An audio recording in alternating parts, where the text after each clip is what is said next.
ನಮಸ್ಕಾರ ರೀ ಎಲ್ಲರಿಗೆ. 4th Saturday holiday, so video time. ನಮ್ಮ ಫ್ರೆಂಡ್ ಸಿಕ್ಕ, ಸರ್ ಇವತ್ತು ಹಾಲಿಡೇ ಯಾಕೆ ಯಾವುದೂ ವಿಡಿಯೋ ಮಾಡಿಲ್ಲ, ಸೊ ಅದ್ರ ಪರವಾಗಿ ಇದು ನಾನು ವಿಡಿಯೋ ಮಾಡ್ತಾ ಇದ್ದೀನಿ.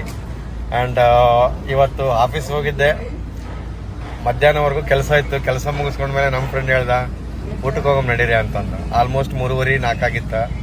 ಬೇಡ ಈ ಟೈಮಿಗೆ ಊಟಕ್ಕೆ ಹೋಗೋದು, ಸೊ ಹೋದ್ರೆ ಸಾಯಂಕಾಲ ಹೋಗೋಣ, ಈಗ ಊಟನೂ ಆಗಲ್ಲ, ಸಂಜೆನೂ ಆಗಲ್ಲ, ಆ ಕಡೆ ಮಧ್ಯಾಹ್ನನೂ ಆಗಲ್ಲ, ಸೊ ಹಂಗಾಗಿ ಬೇಡ ಅಂತ ಹೇಳಿದ್ವಿ.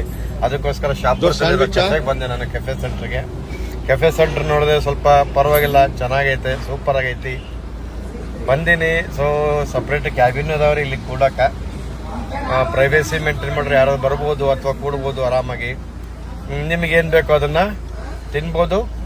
ಆ್ಯಂಡ್ ಐಸ್ ಕ್ರೀಮ್ ಇದು ನೋಡಿ, ಪಾರ್ಟಿ ಹಾಲ್ನೂ ಐತ್ರಿ. ಇದು ಅಂದ್ರೆ ಬರ್ತ್ಡೇ ಪಾರ್ಟಿ ಹಾಲ್. ಸುಮ್ ಕನ್ನಡದ ಚಲೋ ಇತ್ತ. ಇದು ಡಿಸೈನ್ ಚಲೋ ಅದ ವಾಶ್ ಬೇಸಂದು, ಅದಕ್ಕೆ ವಿಡಿಯೋ ಮಾಡಿದೆ.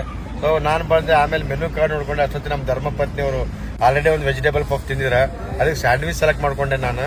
ಸೊ ಸ್ಯಾಂಡ್ವಿಚ್ ಸೆಲೆಕ್ಟ್ ಮಾಡ್ಕೊಂಡಾಗ ಪುಣ್ಯಾತ್ಮ ಬಂದ ಈಗ ಬಂದ ನೋಡಿ ಸ್ಯಾಂಡ್ವಿಚ್ಚು. ಸೊ 4 ಪೀಸಸ್ ಅದ, ವೆಜ್ ಸ್ಯಾಂಡ್ವಿಚ್ ಇದು. ಸೊ ನಾನು ನಾನ್ ವೆಜ್ ತಿನ್ನಲ್ಲ, ಹಾಗಾಗಿ ವೆಜ್ ಮಾತ್ರ ಚೂಸ್ ಮಾಡ್ತೀನಿ. ಸೊ ನೋಡಿ, ಮಸ್ತ್ ಮಜಾ ಮಾಡಿ, ಸೂಪರ್ ಅದ ರೀ.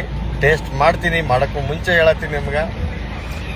ಯಾಕೆ ಅಂತಂದರೆ ಅದ್ರ ಜೊತೆ ಮಿಕ್ಸ್ ಮಾಡಿಕೊಂಡು ಆ ಸಾಸ್ ಇದ್ರೇ ಟೇಸ್ಟ್ ಜಾಸ್ತಿ. ಸೊ ಹಾಗಾಗಿ ಸೂಪರ್ ಇತ್ತು ಟೇಸ್ಟ್ ಮಾತ್ರ. ನನಗೂ ಒಂಥರ ಸಮಾಧಾನ ಇತ್ತು. ಯಾಕಪ್ಪ ಅಂದರೆ ಶನಿವಾರ ಆಫೀಸ್ ಹೋಗಿದ್ದೆ, ಬೇಜಾರಾಗಿತ್ತು, ವಿಡಿಯೋನೂ ಯಾವುದೂ ಮಾಡಿರಲಿಲ್ಲ. ಸೊ ಹಾಗಾಗಿ ನಮ್ಮ ಧರ್ಮಪತಿ ಅವ್ರನ್ನ ಕರ್ಕೊಂಬಂದು ಆರಾಮಾಗಿ ಒಂದು ವ್ಲಾಗ್ಸ್ ಮಾಡಬೇಕು ಅನ್ನಿಸ್ತು, ಬಂದಿದ್ದೆ. ಸೊ ನೆಕ್ಸ್ಟ್ ವ್ಲಾಗ್ಸಲ್ಲಿ ಸಿಗ್ತೀನಿ. ಬಾಯ್ ರೀ, ಎಲ್ಲರಿಗೆ ನಮಸ್ಕಾರ ರೀ.